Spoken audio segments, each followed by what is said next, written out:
नारायण नारायण। तो माताओं बहनों, मैं आप सबके सामने फिर से प्रस्तुत हूँ आप सबकी समस्याओं का समाधान लेकर। मैं आशा करता हूँ कि आप सभी कुशल मंगल होंगे। नारायण नारायण। आज मैं आपके लिए एक ऐसा उपाय लेकर आया हूँ, उस उपाय को करने के बाद आपके घर की सारी समस्याएं दूर हो जाएंगी। नारायण नारायण। तो माताओं बहनों, चलिए अब चर्चा करते हैं उस खास और अचूक उपाय पर। क्या होता है कि हमारे घर में अशुद्ध वातावरण हो जाता है, पर कब, ये भी मैं आपको बताऊं। जैसे कि हमारे घर में कोई आता है, कोई मेहमान आता है या हमारे आस पास के लोग आते हैं और वो हमारे घर में आकर इधर उधर की बातें करते हैं, चुगलियां करते हैं। इससे क्या होता है, हमारे घर की जो शुद्धता है वो अपवित्र हो जाती है। नारायण नारायण। तो हमें हमारे घर की शुद्धता का हमेशा ध्यान रखना चाहिए कि कभी भी वो अशुद्ध नहीं हो पाए और हमेशा शुद्ध बनी रहे। तो उसके लिए आपको क्या करना है मैं आपको आगे बताऊंगा, पर पहले मेरी पूरी बात सुन लीजिए। आपको, जैसे हमारे घर में कोई आया और उसने हमारे घर पे इधर उधर की बातें की, इससे हमारे घर की जो भी शुद्धता है वो अपवित्र हो जाती है।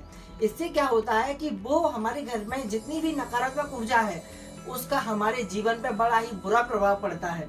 हमारे घर परिवार के सदस्यों के जीवन में बुरा प्रभाव पड़ता है। ऐसे में हमारे कोई काम नहीं बनते हैं, मन बड़ा ही विचित्र रहता है और घर में लड़ाई झगड़े अक्सर चलते रहते हैं।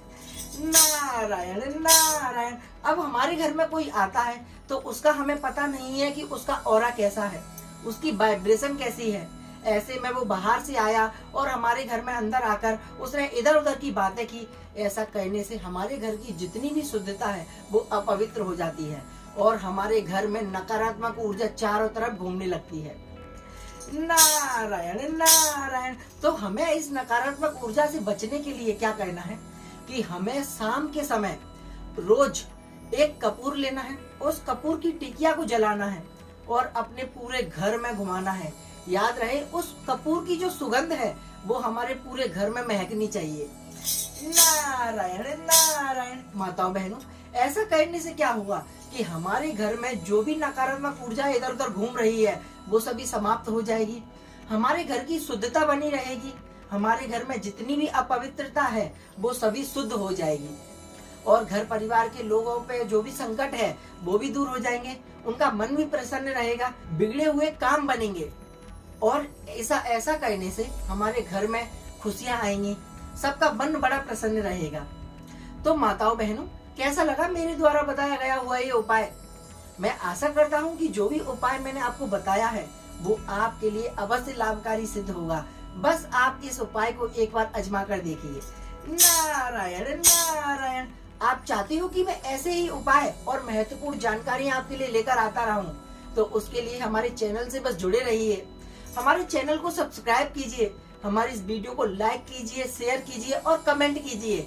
साथ ही साथ बेल आइकन तो जरूर दबाइए, जिससे हमारे अगले प्रोग्राम की नोटिफिकेशन आपके मोबाइल पर आपको तुरंत प्राप्त हो जाएगी। नारायण नारायण। माताओं बहनों, यदि आप चाहते हो आपकी कोई समस्या है, मैं उस समस्या का निवारण आपको बताऊं, तो उस समस्या को आप हमारे कमेंट बॉक्स में अवश्य लिखें। मैं अपनी अगली वीडियो उस समस्या के ऊपर लेकर आऊंगा और उसका निवारण आपके लिए अवश्य लेकर आऊंगा और उसका शुभ फल भी आपको दिलवाऊंगा। तो उसके लिए बस हमारे चैनल से जुड़े रहिए। जब तक के लिए मैं तो चला अपने स्वर्ग लोक में। नारायण नारायण।